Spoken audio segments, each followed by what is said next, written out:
বউ দেখবা আজ বড় মাছ নিয়ে যামু শালি আইলে মজা হইব। এইটা 10 কেজির মাছ হালকো ভাই। দাম যতই হোক আজ এইটাই লাগবো।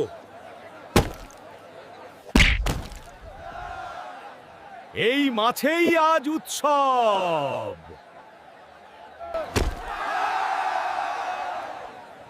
হাল্ক ভাই আবার বড় শিকার করলো।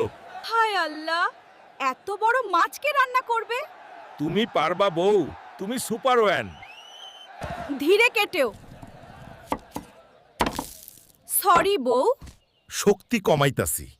বৌমা, শুনছি হালকো ভাই বড় মাছ আনছে, খাবারে প্রস্তুত। শালি আইছে মানে উৎসব ডাবল। চ চল গরম গরম খাই। ভাইয়া, মাছটা কই পাওছেন? অসাধারণ। হাল্ক যাই আনে বেস্ট। কি তোমাদেরও লাগবে?